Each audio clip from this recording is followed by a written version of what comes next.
नमस्कार, good evening. कैसे आप सभी? आई होप आप सभी अच्छे होंगे। मैं सिया कसाना एक बार फिर स्वागत करता हूं आप सभी का नर्सिंग अनलॉक्ड के इस ऑनलाइन प्लेटफॉर्म के ऊपर। तो दोस्तों, आज का जो हमारा सेशन रहने वाला है वो रहने वाला है एनाटॉमी एंड फिजियोलॉजी सब्जेक्ट के रेस्पिरेटरी सिस्टम के ऊपर। कंप्लीट डिसऑर्डर्स डिजीजेस अपन किसी अनदर लेक्चर में डिस्कस करेंगे। आज हम बेसिक्स रेस्पिरेटरी सिस्टम का इंट्रोडक्शन डिस्कस करने जा रहे हैं और साथ में उसके जो इंपॉर्टेंट और असेसरी ऑर्गन्स है जो रेस्पिरेशन में हेल्प करते हैं हमारी बॉडी के अंदर, उनके बारे में अपन डिस्कस करने जा रहे हैं। एग्जाम के पॉइंट ऑफ व्यू से बहुत इंपॉर्टेंट है, तो आप सभी ध्यान से समझिएगा और हो सके तो नोट्स भी बना लीजिएगा। ठीक है, तो शुरू करते हैं बिना किसी देर के। हमारी बॉडी की सेल्स और हमारे सराउंडिंग जो एनवायरनमेंट है, इसमें गैसेस का एक्सचेंज होना रेस्पिरेशन के नाम से जाना जाता है। जैसे कि ऑक्सीजन का अपन क्या करते हैं, इंस्पिरेशन करते हैं, और CO2 का क्या करते हैं अपन, एक्सपायरेशन करते हैं। तो जो ऑक्सीजन इनटेक की जो प्रोसेस है और जो एक्सपेल आउट करना CO2 को, इस प्रोसेस को अपन किस नाम से जानते हैं, रेस्पिरेशन के नाम से जानते हैं। और ये किन किन के बीच में हो रही है, हमारी बॉडी की सेल्स के बीच में और हमारे सराउंडिंग जो एनवायरनमेंट है उसके बीच में। ठीक है, तो इस प्रोसेस को किस नाम से जानते हैं, रेस्पिरेशन के नाम से जानते हैं। Respiration is of two types. कितने टाइप का होता है? दो टाइप का आपका रेस्पिरेशन होता है। First is external respiration, second one is internal respiration. तो क्या क्या होते हैं एक्सटर्नल और इंटरनल रेस्पिरेशन, आइए देखते हैं। External respiration, exchange of gases between lungs and blood. आप सभी को जैसे पता है कि हमारी कंप्लीट ब्लड का, बॉडी का जो सर्कुलेशन है, वेनस जो ब्लड है डीऑक्सीजनेटेड, वो कलेक्ट करके हमारी सुपीरियर वेना केवा और इंफीरियर वेना केवा क्या है, ब्लड में डाल दे, सॉरी हार्ट के राइट एट्रियम में डाल देती है, फिर राइट वेंट्रिकल में, और वहां से जाता है हमारे लंग्स के पास में। लंग्स में जाने के बाद में हमारा डीऑक्सीजनेटेड जो ब्लड होता है वो क्या होता है, ऑक्सीजनेटेड होता है। अब वो कैसे होता है, पार्शियल प्रेशर की वजह से CO2 हमारे लंग्स में आ जाती है, और हमने जो इंस्पिरेशन करके ऑक्सीजन हमारे लंग्स में ली है वो ऑक्सीजन हमारे ब्लड स्ट्रीम के अंदर चली जाती है। तो इस तरीके से यहां पर क्या हो गया, गैसेस का क्या हो गया, एक्सचेंज हो गया between the lungs and blood. तो इस वाले जो गैसेस एक्सचेंज हो रहा है इसको बोलते हैं अपन एक्सटर्नल रेस्पिरेशन। उसके बाद क्या हुआ, उसके बाद फिर आपकी जो पल्मोनरी वेन है वो ऑक्सीजनेटेड ब्लड लेके आपके लेफ्ट एट्रियम में गई, लेफ्ट एट्रियम से आपका ब्लड लेफ्ट वेंट्रिकल में गया, और लेफ्ट वेंट्रिकल से ब्लड पंप किया तो एरोटा के थ्रू आपकी बॉडी को सप्लाई हो गया। बॉडी को सप्लाई होने के बाद में टारगेट सेल के पास आपका ब्लड पहुंचा, ऑक्सीजनेटेड शुद्ध ब्लड आपके टारगेटेड सेल्स ऑर्गन्स के पास पहुंचा। वहां पे जाके क्या हुआ कि ब्लड और बॉडी सेल्स के बीच में गैसियस एक्सचेंज हुआ। मतलब जो सेल्स का जो वेस्ट प्रोडक्ट है जिसमें कि आपकी कार्बन डाइऑक्साइड भी आती है, वो सेल ने कहा डाल दिया, ब्लड में डाल दिया। ठीक है, और ब्लड ने अपनी ऑक्सीजन किसको दे दी, सेल को दे दी, क्योंकि वो अपनी फर्दर एक्टिविटीज परफॉर्म कर पाए। तो जो सेल और जो ब्लड के बीच में जो ये गैसियस एक्सचेंज हुआ है इसको अपन बोलते हैं इंटरनल रेस्पिरेशन के नाम से जानते हैं। बहुत ज्यादा कंफ्यूजन रहता है इन दोनों चीजों के बारे में, तो आई होप कि अब आपको ये क्लियर हो गया होगा कि लंग्स और ब्लड के बीच में जो एक्सचेंज होता है गैसेस उसको एक्सटर्नल रेस्पिरेशन बोलते हैं, और जो ब्लड और बॉडी सेल्स के बीच में गैसियस एक्सचेंज होता है उसको इंटरनल रेस्पिरेशन के नाम से जाना जाता है। ठीक है, उसके बाद में अपन देखते हैं percentage of gases during inspiration और एक्सपिरेशन। जब हम इंस्पिरेशन करते हैं, ऑक्सीजन अंदर लेते हैं, फिर कार्बन डाइऑक्साइड बाहर छोड़ते हैं, तो गैसियस प्रेशर कितना होता है। तो गैसियस प्रेशर में नाइट्रोजन का प्रेशर इंस्पिरेशन और एक्सपिरेशन दोनों के टाइम पे सेम होता है, 78%। उसके अलावा ऑक्सीजन का जो परसेंटेज होता है वो इंस्पिरेशन इनहेल करते टाइम 21% होता है, जबकि एक्सपिरेशन वापस से एक्सपेल आउट करते टाइम 16.4% होता है। उसके अलावा कार्बन डाइऑक्साइड का प्रेशर लेते टाइम जब अपन इंस्पिरेशन करते हैं गैसेस का, तो उसमें 0.04% होता है, लेकिन जब हम एक्सपेल करते हैं CO2 को तो उस टाइम पे उसका परसेंटेज 4.0% होता है, मतलब कि 4% होता है। ठीक है, तो यह आपके रेस्पिरेशन गैस समझा हमने कि रेस्पिरेशन होता क्या है, कितने प्रकार का होता है, कौन कौन सी गैसों की कितनी परसेंटेज में मात्रा होती है। नेक्स्ट हम देखते हैं कि रेस्पिरेशन की डेफिनेशन को पढ़ते हैं कि रेस्पिरेशन की डेफिनेशन को एक्चुअल में अपन को किस टर्म में लिखना है, अगर एग्जाम में अपने क्वेश्चन आता है तो लिखना ऐसे है कि respiration is the process through which living organism take oxygen and give out carbon dioxide, ठीक है, to release energy. Energy production के लिए ऑक्सीजन का कंजप्शन करना और CO2 का एक्सपेल आउट करना, इसी प्रोसेस को हम रेस्पिरेशन के नाम से जानते हैं। नेक्स्ट अपन देखते हैं the primary inspiratory muscles are the diaphragm and external intercostal. मतलब ये है कि जो प्राइमरी रेस्पिरेशन मसल जिसको माना जाता है वो डायफ्राम को माना जाता है, क्योंकि बिलो द लंग्स वो हमारे लंग्स को क्या करती है, सपोर्ट करती है, ठीक है, लंग्स को कॉन्ट्रैक्ट और डायलेशन में दोनों में हेल्प करती है आपकी डायफ्राम मसल्स। और उसके अलावा एक्सटर्नल इंटरकोस्टल मसल्स मतलब कि जो आपके रिब्स के बीच में जो मसल्स पाई जाती हैं उनको बोलते हैं इंटरकोस्टल मसल्स। वो मसल्स भी आपके हेल्प करती है during the respiration process. Next देखते हैं the transport of gases during the respiration, both oxygen and carbon dioxide are carried out by the blood cells, ठीक है। आपके जो ऑक्सीजन का ट्रांसपोर्ट होता है, गैसेस का जो ट्रांसपोर्टेशन होता है, चाहे CO2 का हो चाहे आपके ऑक्सीजन का हो, तो ब्लड से लंग्स तक, लंग्स से ब्लड तक, और ब्लड से सेल तक, सेल से वापस ब्लड तक, जो ये करती है, ये कौन करती है, आपकी ब्लड सेल्स करती है। जैसे कि RBC वगैरह कैरिड आउट करके लेके जाती है ऑक्सीजन को, है ना, तो ये ब्लड सेल्स जो होती है वही ट्रांसपोर्टेशन करती है गैस का एक जगह से दूसरी जगह के बीच में। द एक्सचेंज ऑफ गैसेस अगर due to pressure in gases in blood cells, the pressure is known as partial pressure. हाँ, जो गैसों का एक्सचेंज होता है वो किस वजह से होता है, गैस के प्रेशर की वजह से होता है, और उस प्रेशर को अपन किस नाम से जानते हैं, पार्शियल प्रेशर के नाम से जानते हैं। तो ये हो गया आपका बेसिक इंट्रोडक्शन एक बार फिर से रेस्पिरेशन का। नेक्स्ट देखते हैं, अब देखते हैं कि कौन कौन से ऑर्गन्स है जो आपकी रेस्पिरेशन प्रोसेस को कंप्लीट करने में आपकी हेल्प करते हैं।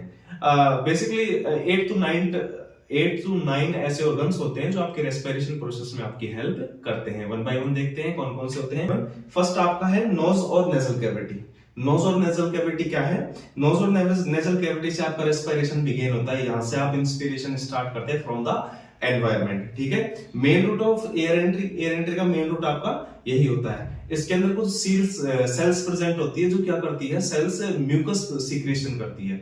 और म्यूकस सीक्रेशन क्या होता है, म्यूकस सीक्रेशन क्या हेल्प करता है आपके रेस्पिरेशन में, ये मान लो जब इंस्पिरेशन अपन कर रहे हैं उस टाइम पे अगर गलती से कोई बैक्टीरिया पैथोजन वगैरह हमारे नेजल कैविटी के अंदर एंटर कर गया हो, तो सबसे पहले तो इनमें एंटी माइक्रोबियल सब्सटेंस होता है ना, जो आपके बैक्टीरिया और माइक्रो ऑर्गेनिज्म को किल करने का काम करता है।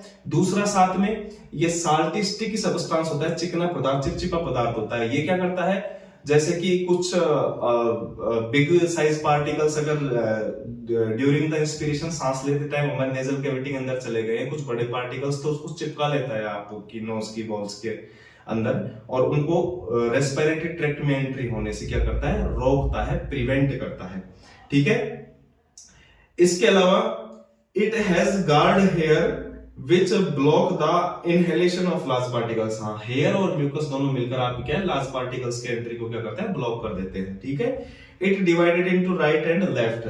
जो नेजल सेप्टम होता है, नेजल सेप्टम क्या करता है, आपकी नेजल कैविटी को राइट और लेफ्ट के अंदर क्या कर देता है, डिवाइड कर देता है, ठीक है। उसके बाद में अपन नेक्स्ट ऑर्गन की बात करते हैं। फर्स्ट ऑर्गन आपका क्लियर हो गया, नेजल कैविटी, क्या क्या इसके फंक्शंस होते हैं, ठीक है। नेक्स्ट अपन बात करते हैं दूसरा ऑर्गन है आपके रेस्पिरेशन सिस्टम का, फेरिंक्स, है ना। It is also called throat, गला, फेरिंक्स, है ना। वन बाय वन देखेंगे। 12 से 14 सेंटीमीटर लॉन्ग ट्यूब होती है, lies behind the mouth cavity and लैरिंग्स। लैरिंग्स और माउथ कैविटी के बिहाइंड, पीछे की तरफ आपका ये लाइज सिचुएटेड होता है। Belongs to both respiratory and digestive system. मतलब कि आपका जो फेरिंक्स है वो फेरिंक्स आपके इसोफेगस से भी कनेक्टेड होता है और आपके ट्रेकिया से कनेक्टेड होता है, ठीक है। Passage of air and food, यहां से आपके जो फेरिंग्स है, यहां से आपका एयर और फूड का क्या होता है, पासेज होता है, ठीक है। डिवाइडेड इनटू 3 पार्ट्स, 3 पार्ट्स में फेरिंग्स को डिवाइड किया गया है। पहला है आपका नेसोफेरिंक्स, दूसरा आपका ओरोफेरिंक्स और तीसरा है आपका लैरिंगोफेरिंक्स। सबसे पहले देखते हैं nasopharynx. It is the upper part of the pharynx associated with the nasal cavity. Upper part जो फेरिंग्स का है, जो आपकी नेजल कैविटी के साथ जुड़ा हुआ है, वो आपका नेसोफेरिंक्स है। मिडल जो पार्ट है आपका फेरिंग्स का, वो आपका क्या है, ओरोफेरिंक्स है ना, जो किसके साथ जुड़ा हुआ है, ओरल कैविटी के, आपकी माउथ ओरल कैविटी के साथ में जुड़ा हुआ होता है। And last one is laryngopharynx. It is the lowest part of pharynx and associated with the larynx. Pharynx के 3 पार्ट हो गए, एक नेसोफेरिंग जो नेजल कैविटी से जुड़ा हुआ है, एक ओरोफेरिंग्स जो आपकी ओरल कैविटी से जुड़ा हुआ है, और लास्ट आपका लैरिंगोफेरिंग्स जो आपके लैरिंग्स कैविटी से जुड़ा हुआ होता है। तो ये हो गया आपका फेरिंग्स, ठीक है।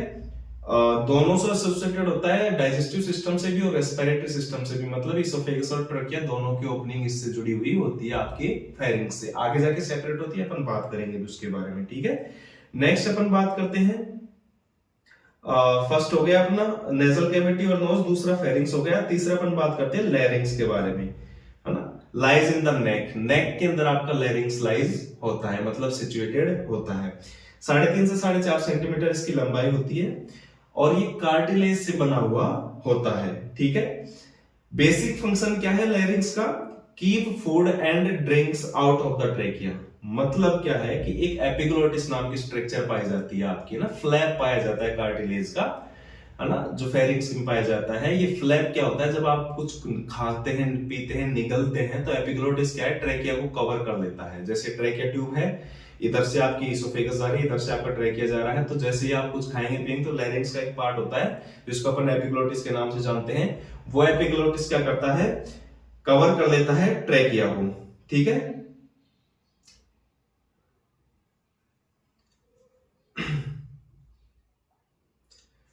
तो इट्स बेसिक फंक्शन, तो इसका बेसिक फंक्शन क्या होता है?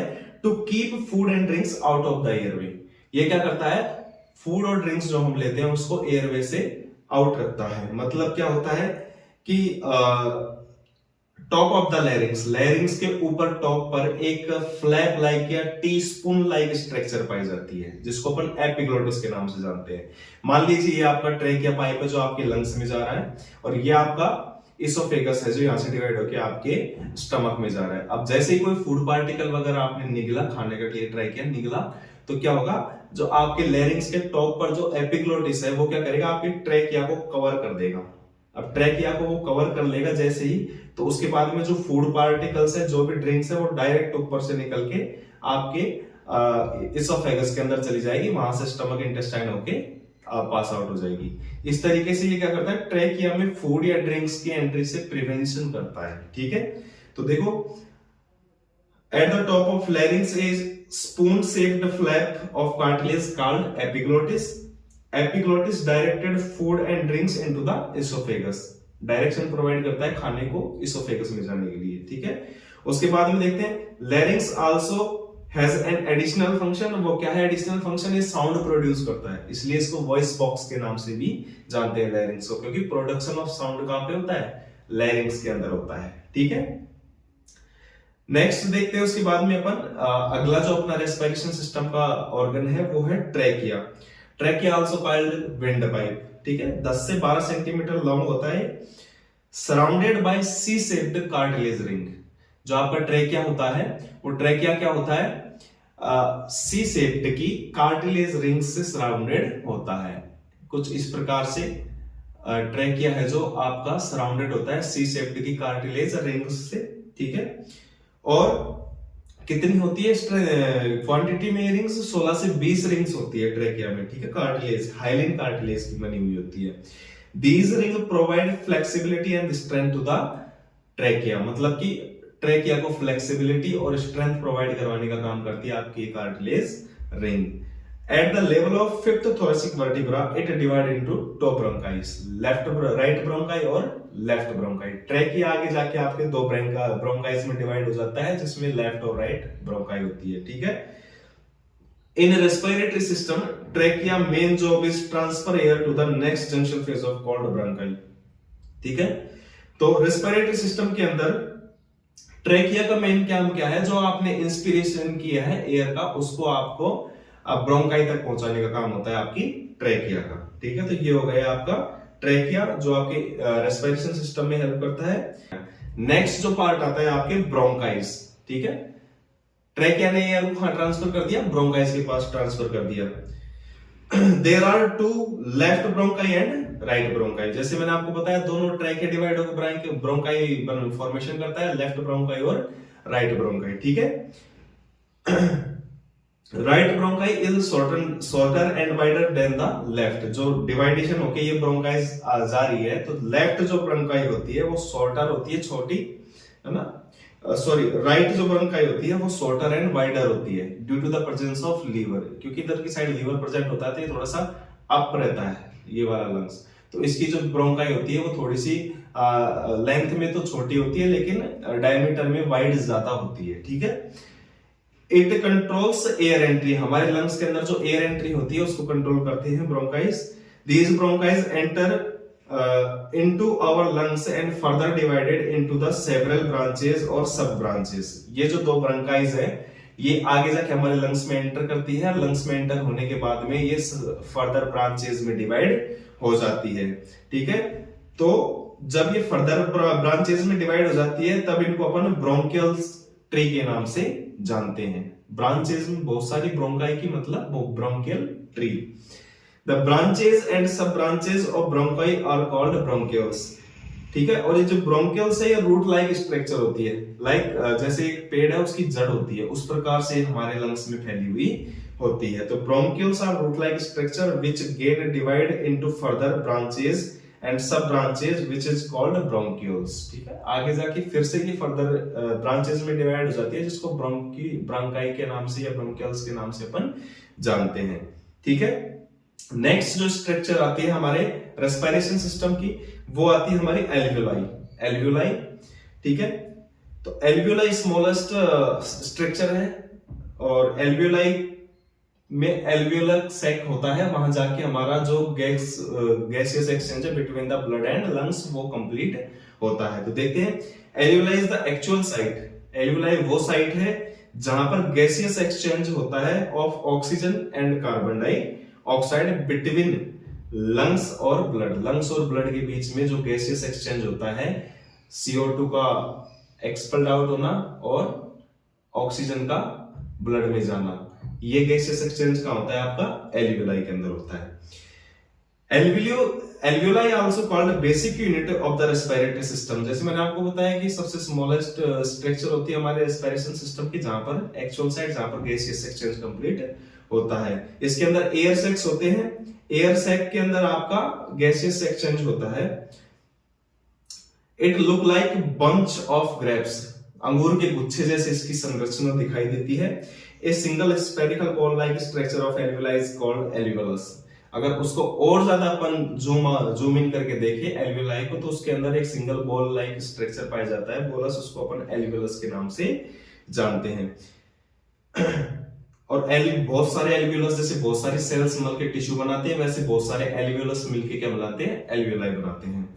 और अराउंड 700 मिलियन एल्वियोलाइज हमारे लंग्स के अंदर पाई जाती है इन बोथ लंग्स, ठीक है। तो फाइनल टर्मिनेशन हो गया है हमारे ब्रोंकाई का और ब्रोंकियल्स का, एल्वियोलाई। एल्वियोलस जैसे मैंने अभी नेक्स्ट देखो एल्वियोलस जैसे मैंने आपको बता दिया वेरी थिन लेयर होती है, इसकी composed of single cell membrane से मिलकर बना हुआ होता है। Extremely thin membrane help in very easy exchange of gases between the alveolus and RBC. RBC लेके आती है कार्बन डाइऑक्साइड वो छोड़ देती है और ऑक्सीजन यहां से उठा के ले जाती है। इस साइड को अपन एल्वियोलस के नाम से जानते हैं, ठीक है। The process of gas exchange occur by the diffusion process के थ्रू क्या होती है, गैसियस एक्सचेंज होता है between the alveolus and blood. जो बॉडी से ब्लड लेके आया है, ठीक है, डीऑक्सीनेटेड ब्लड, उसके और जो हमारे लंग्स में ऑक्सीजन CO2 और ऑक्सीजन का जो एक्सचेंज होता है वो डिफ्यूजन प्रोसेस के थ्रू होता है, ठीक है। एक दूसरे में क्या हो जाती है, डिफ्यूज हो जाती है ये सारी चीजें। नेक्स्ट देखते हैं कि नेक्स्ट क्या है। एल्वियोलस हो गया, एल्वियोलस के बाद में अपन देखते हैं लंग्स वॉल्यूम्स और कुछ लंग्स कैपेसिटीज के बारे में, ठीक है। कुछ टर्म्स जो आपको एग्जाम के पॉइंट ऑफ व्यू से इंपॉर्टेंट रहने वाली है उनके बारे में। तो सबसे पहले देखते हैं टाइडल वॉल्यूम। टाइडल वॉल्यूम क्या होती है, अमाउंट ऑफ एयर इनहेल्ड और एक्सहेल्ड इन वन ब्रीथ। एक बार आपने सांस लिया और एक बार आपने सांस को छोड़ दिया, तो इस साइकिल के दौरान आपने कितनी एयर को कंजप्शन किया है उसी को अपन टाइडल वॉल्यूम के नाम से जानते हैं। और ये कितनी होती है, 500 ml, 500 ml के अराउंड अमाउंट होता है इस गैस का। नेक्स्ट होता है आपका रेजिडुअल वॉल्यूम। रेजिडुअल वॉल्यूम क्या होती है, amount of air remaining in the lungs after maximum expiration. आपने इंस्पिरेशन किया, सांस लिया, सांस वापस छोड़ दिया, नॉर्मली जो सांस छोड़ने के बाद में आपके लंग्स में बची हुई एयर है उसको अपन रेजिड्यूल वॉल्यूम बोलते हैं। एक बार लिया और छोड़ दिया वो हो गया टाइडल वॉल्यूम, छोड़ने के बाद में जो लंग्स में बच गई वो हो गई आपकी रेजिडुअल वॉल्यूम। नेक्स्ट होती है आपकी inspiratory reserve volume. Inspiratory reserve volume ये क्या होती है? Amount of air that can be inhaled with maximum effort, कि आपने एक लंबी गहरी सांस ली और इस मैक्सिमम एफर्ट के साथ में आपने जितनी एयर को इनहेल्ड किया है अपने लंग्स के अंदर उसको बोलते हैं अपन इंस्पिरेटरी रिजर्व वॉल्यूम। और वो कितनी होती है? अराउंड 3000 ml, 3000 ml के अराउंड आपकी ये एयर क्वांटिटी होती है। उसके बाद में एक्सपायरेटरी रिजर्व वॉल्यूम क्या होती है? Amount of air that can be exhaled from the end of expiratory position और एक्सहेल्ड विद मैक्सिमम एफर्ट। एक तो नॉर्मली आपने सांस छोड़ा और एक एफर्ट डाल के बहुत ज्यादा लंबी सांस आपने छोड़ दी, बहुत ज्यादा लंबा एक्सपायरेशन कर दिया, कंप्लीट अपने अंदर से जितनी एयर थी उसको बाहर निकाल दी, तो उसको अपन बोलते हैं एक्सपायरेटरी रिजर्व वॉल्यूम। और वो कितनी होती है? अराउंड 1200 ml आपके होती है। ठीक है, तो इस प्रकार से था आपके कुछ ये टर्म्स जो आपके एग्जाम के पॉइंट ऑफ व्यू से बहुत इंपॉर्टेंट रहने वाले हैं। तो ये रेस्पिरेशन सिस्टम का एक बेसिक सा इंट्रोडक्शन हो गया। रेस्पिरेशन सिस्टम क्या होता है, कितने टाइप का होता है, कौन कौन से ऑर्गन्स होते हैं, उनके फंक्शंस स्ट्रक्चर्स कैसी होती है, उसके बाद में हमने पढ़ा कुछ टर्म्स के बारे में। तो आई होप आपको ये क्लास पसंद आई होगी। अगर ये क्लास आपको पसंद आई है तो प्लीज अपने फील्ड के सभी फ्रेंड्स के साथ इस क्लास को शेयर कीजिए, चैनल को लाइक कीजिए, सब्सक्राइब कीजिए। अपना जो टॉपिक है जो आपको पढ़ने में प्रॉब्लम आ रही है उसको कमेंट डाउन कर दीजिए नीचे कमेंट बॉक्स में। आज के लिए बस इतना ही। जल्द मुलाकात होगी किसी दिन नए वीडियो में किसी नए टॉपिक के साथ में। तब तक के लिए हंसते रहिए, मुस्कुराते रहिए। जय हिंद, जय भारत।